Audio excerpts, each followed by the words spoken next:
Hi, everybody. I hope everyone is enjoying their weekend. I hope you will forgive the attire just down here in my basement cave office in my t-shirt. But my wife took the baby outside for a little bit of sledding, a little bit of time in the snow. And so I thought that I would just take a few minutes and record a quick video reminding you of the resources that you do have available to you as you study and prepare for next week's exam. And so our first exam for this class is going to be on Friday the 19th. And so remember that you have basically any time from midnight to midnight on that day to start the exam.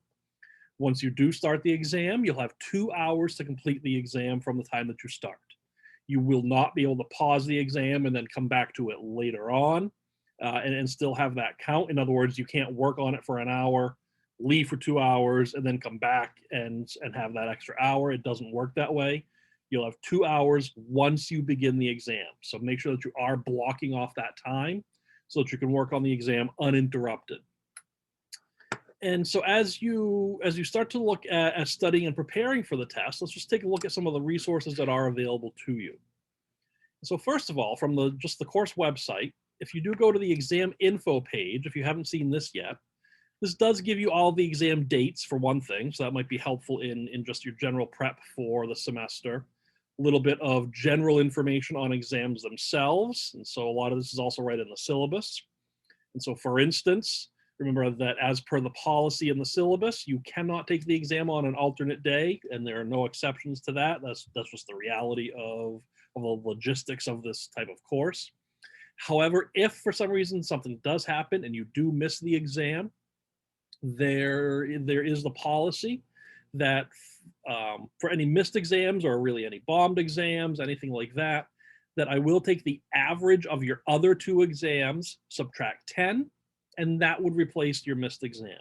So if something does come up and you just cannot take the exam on Friday for some reason, then let's say as an example, you get an 80 on both exams 2 and 3. The average of those two would be 80, minus 10 would be a 70. So your exam 1 score would end up going in as a 70. And that goes for any of the exams, anything that does happen. The other thing that you will find on this page that would be useful, and I included this in a link that I already did send out or an email that I already sent out, but the allowable materials that you are allowed to use on this exam are found on this link right here. And so it's essentially, for this exam, it's just your solubility rules. So you do have those and the approved periodic table.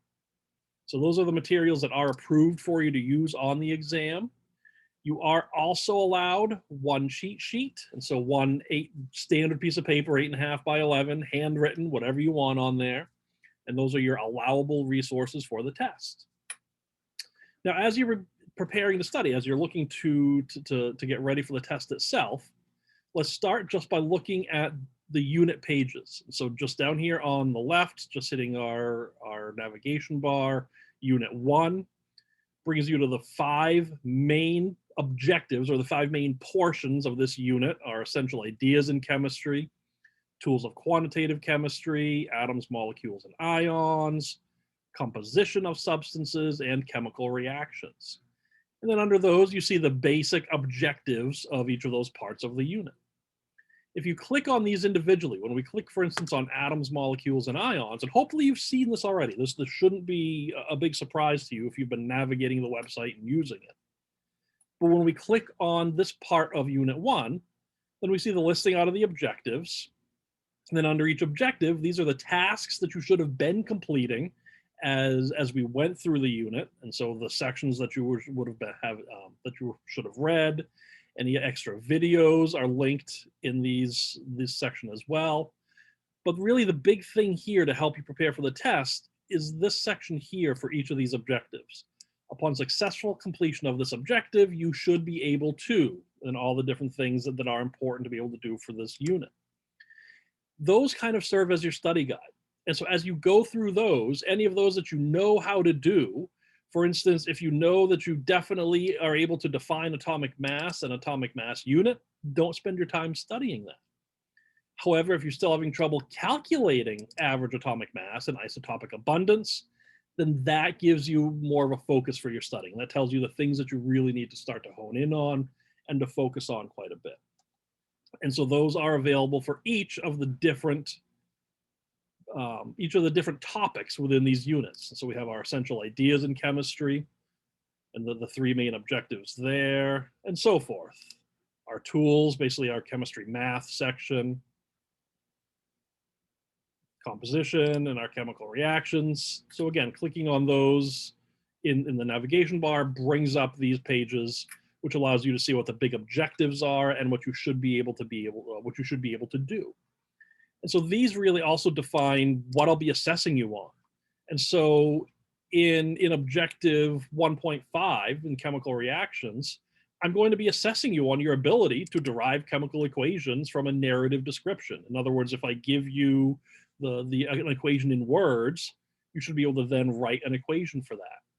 You should be able to write and balance chemical and chemical equations using molecular, molecular, total ionic, and net ionic. And so these are the big things that I will actually be testing you over. One of the other main resources available to you within the units, remember, if you go to the Unit 1 materials, one thing that you'll find are all of the lecture slides that I use to base my lectures on. And so you have all of these available to you. And so the chemical reactions lecture, for instance, so these are all the slides that I used when I was delivering my video lecture to you. So you have all of those available to go back and just go through at your own pace if you want. You have all these different supplemental videos. And again, hopefully this isn't a surprise to you. You should have been navigating the website and found all of these, but if you haven't, then you now know where these are.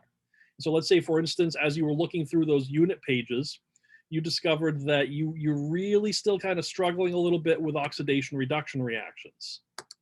Then here you go. Here's a video that I made at some point a couple of years ago, I think, but that is just focusing in on oxidation reduction reactions.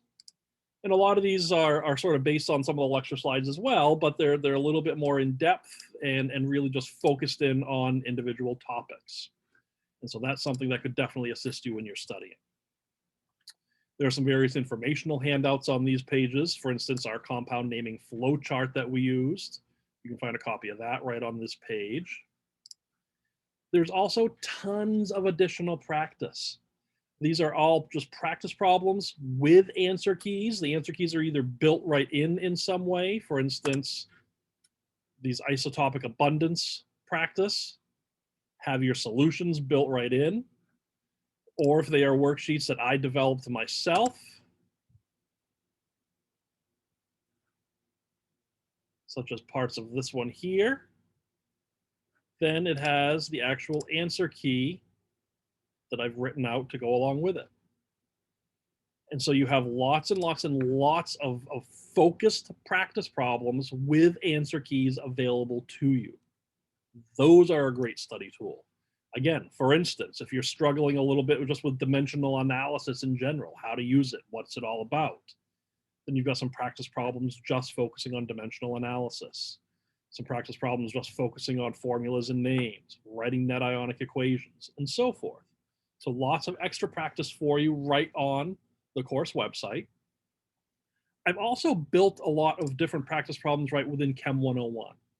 So if we go to Chem 101, right under practice, we'll see that there are lots of just different practice problems, again, all broken into specific subject. So if you're having problems with coming up with a chemical formula from the name, so name to formula, then go ahead and click in here, and you can see a whole bunch of just different questions dealing with that. So writing our chemical formula for calcium chloride. My view just looks a little bit different than yours. But writing our chemical formula for calcium chloride, so CaCl2.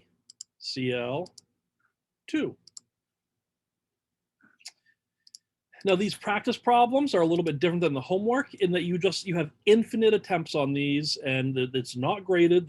These practice problems are nothing that they're nothing that are required. They're just extra problems that are here available for you to practice on if you need. And like I said, you're going to have infinite numbers of attempts. Some of these, depending on the way that they're set up, might flat out give you the answer on your first attempt if you get it wrong. It just kind of depends on the setup within Chem 101, but for instance, the formula for chromium 3 cyanide. Let's say if I put in the incorrect formula, chromium 3 cyanide, if I just go CrCN, so that is the wrong answer, then it actually does give me the correct answer here, but it also gives you the solution. And it goes through the feedback of maybe what you did wrong and some reminders of how to do the problem itself. Now, some of these questions will be a little bit different. You might not actually get the full answer when you go here. Some of them you will. Again, it kind of just depends on the question within Chem 101 and how that particular problem is set up. But even if you do get it wrong, like I said, you have that feedback for you. You have the right answer, and you have the feedback for what might have went wrong with it.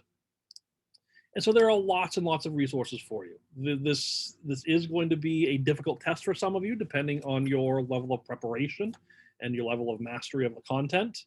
A question that I hear quite often from students in general is this test hard? My typical answer is every test is hard if you haven't mastered the material. Every test is easy if you have. And I know that sort of sounds flippant and sarcastic, but it's the truth.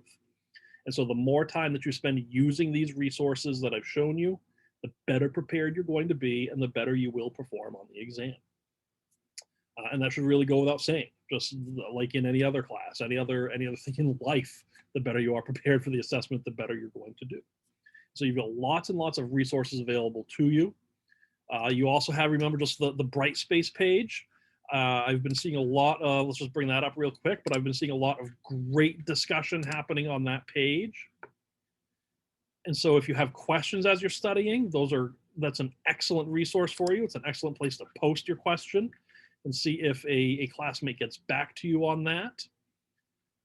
And so again, just to remind you where that is. So here's our course, CHY 113, right under assessments and discussions. There's a whole lot of just really great questions going on here. And so, for instance, if we look at one maybe under chemical reactions, then we can see there's been a few different questions that have been posted here. Somebody here was wondering about how we find the number of atoms of oxygen in this certain chemical formula with a certain number of moles. And there were some great answers here. Their classmates were able to come up with a number of different solutions, or your classmates, this is all people from your class. So your classmates came up with great solutions and some explanations. So this Brightspace discussion forum is an excellent resource as you are preparing for the exam as well. Make sure to use it. Use each other. Help each other out. I do monitor these discussions to make sure that the solutions given are correct. And so far, everyone's been pretty much spot on. And as a lot of you have seen, I will chime in with some answers as well. As a final note, just to show you where you will find your test, and I'll be sending out an email this week as well, but your test is actually here under quizzes, and you can see it here as exam 1. You've got your time limit here. It's not completely finalized yet.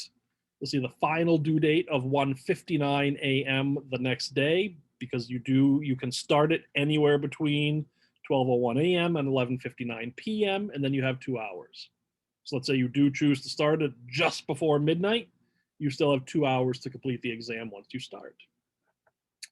And so that is it. That's just some information about your exam and the resources that you have available to you. And so happy studying. I hope everyone is enjoying their weekend, but is also getting ready for their first test in chemistry. As always, if you have any questions, please, please, please do not hesitate to email me. Some of you are noticing that I'll even respond to email sometimes as late as 8 o'clock on a Friday night. And so do not hesitate to send me an email. If I'm available, I will respond to you. So that's about it. Happy studying, everyone.